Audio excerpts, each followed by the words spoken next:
Hi, I am in the Bearing Book of the Watchtowers in chapter 17. This chapter covers Acts 17, 1 to 15. They divide it into three parts. The first part is Acts 17, 1 to 3, which we'll read in the Silver Sword. The subheading they put is He reasoned ... from the scriptures. Let's read the text and then we'll look at what the Watchtower says in their publication. Acts 17, 1 to 3. They now traveled through Amphipolis and Apollonia and came to Thessalonica, where there was a synagogue of the Jews. So according to Paul's custom, he went inside to them, and for 3 Sabbaths he reasoned with them from the Scriptures, explaining and proving by references that it was necessary for the Christ to suffer and to rise from the dead, saying, "This is the Christ, this Jesus, whom I am proclaiming to you." So in the text, they quote only partially from these 3 verses. So I wanted to point out the statements they make. First, they make in paragraph 14, Paul preached in the synagogue for 3 Sabbaths. And then in paragraph 5, they say, according to his custom, and then they quote, he reasoned with them from the Scriptures, explaining and proving by references it was necessary for Christ to suffer and to rise from the dead, and saying, "This is the Christ, this Jesus, whom I am publishing to you." Sounds really good. But you have to pay attention to where they quote. Because there is an expression according to his custom in the text, but that's not the part they actually quote. If you look at the text in the Bearing Book, they start the quote at he reasoned with them from the Scriptures, and thereby they leave out something. So look at the text again, and you'll see in verse 2, they quote, according to Paul's custom. What do they leave out? He went inside to them, and for 3 Sabbaths. That whole part of it is missing in what they quote. Why do they decide not to put that in there? I think it's because you will find out that his custom was to still go to synagogue. They were going to synagogue. And they leave that part out. Then they say, after that, note that Paul did not seek to stir up the emotions of his listeners. He appealed to their minds. He knew that those who attended the synagogue were familiar with and respected the Scriptures. What they lacked was understanding. Paul therefore reasoned, explained, and proved from the Scriptures that Jesus of Nazareth was the promised Messiah, or Christ. So I think in this part, what they're telling you is true. They were familiar with Scripture, but what understanding were they lacking? What they were lacking was understanding that Jesus was the fulfillment of what they were wanting and waiting for. Then in the next paragraph, paragraph 6, the latter part, they say, concerning what he said to certain disciples we read. And then they quote, commencing at Moses and all the prophets, he interpreted to them things pertaining to himself in all the Scriptures. End of quote. With what result? The disciples exclaimed, quote, were not our hearts burning as he was speaking to us on the road, as he was fully opening up the scriptures to us. This is very selective reading of Luke 24. They reference only 3 verses, verse 13, verse 27, and verse 32. Why so selective? I think when you read the whole of the text, you'll understand why they are being so selective. What made these certain disciples understand? What was it? Their application in this publication is that we reason with people explaining what the scriptures mean and provide proof of what we teach by opening the Bible to show householders what it says. After all, the message we bring is not ours. By using the Bible liberally, we help people to discern that we proclaim not our own ideas, but the teachings of God. Additionally, we do well to keep in mind that the message we preach is solidly founded on God's Word. It is completely reliable. Well, let's read all the verses that they're missing in the portion that they quote from, Luke 24. So we're going to read actually 13 to 35, although they only reference 13, 27, and 32.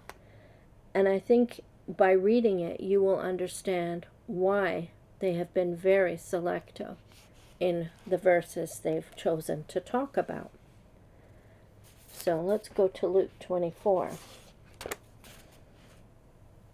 Starting at verse 13. 13 is the one they reference. But look, on that very day, 2 of them were traveling to a village named Emmaus, from about 7 miles from Jerusalem. And they were conversing with each other about all these things that had happened.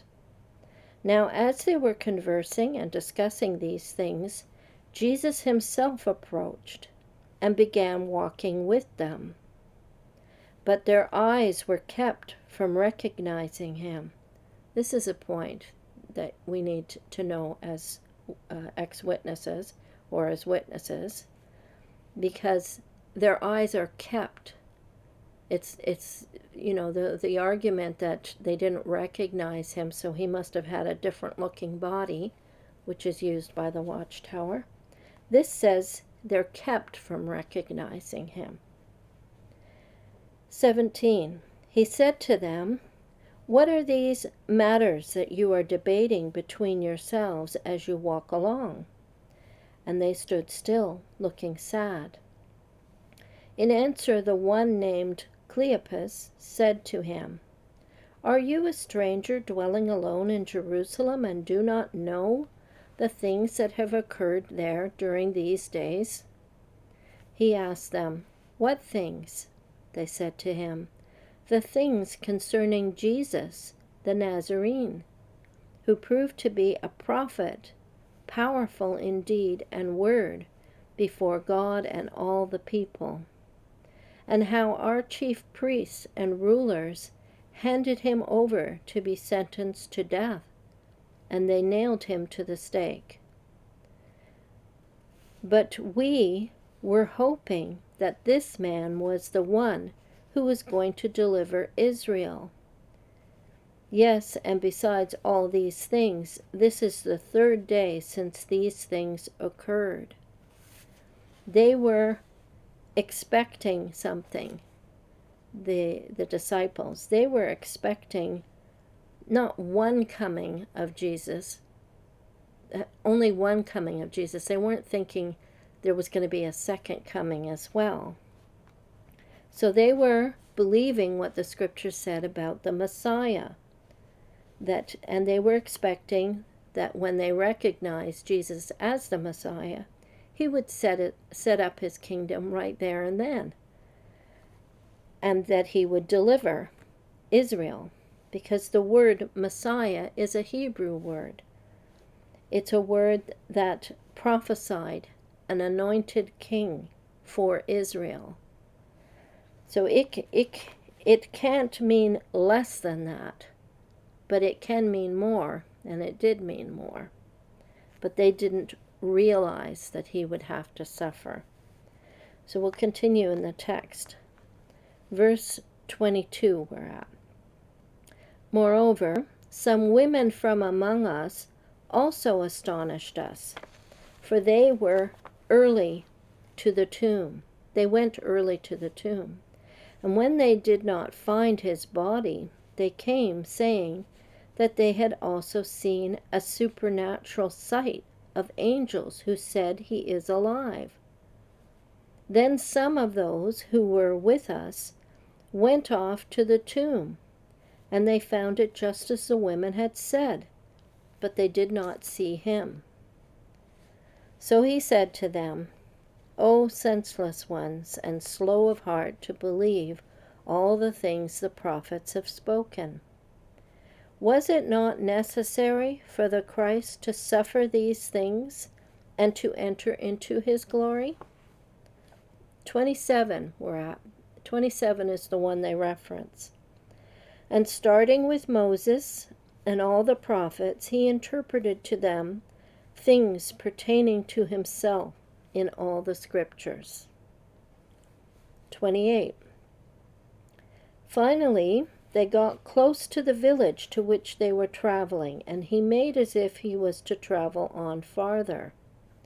But they urged him to remain, saying, Stay with us, because it is almost evening, and the day is nearly over. With that he went in to stay with them. And as he was dining with them, he took the bread, blessed it, broke it, and began handing it to them. At that their eyes were fully opened, and they recognized him, but he disappeared from them. Again, a supernatural opening of the eyes. They were kept from recognizing him, and now they are helped to see who they're speaking to. And it's with the breaking and handing of bread. Verse 32, the Watchtower referenced. And they said to each other, Were not our hearts burning within us as he was speaking to us on the road, as he was fully opening up the scriptures to us? Verse 33 says, And they got up in that very hour and returned to Jerusalem. And they found the 11 and those assembled together with them, who said, For a fact, the Lord was raised up, and he appeared to Simon. Then they related the events on the road, and how he became known to them by the breaking of the bread. So there was something about the breaking of the bread, the dining with him, and him handing the food. So some speculate that perhaps they saw the wounds at that point. For sure, something happened that they recognized Christ, something supernatural that opened their eyes. It was not simply the scriptures that he was talking to them about, but something in the person they were speaking with that happened.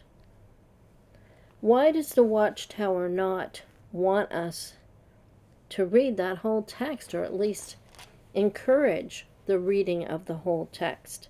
Why only reference 3 verses, and very selectively at that?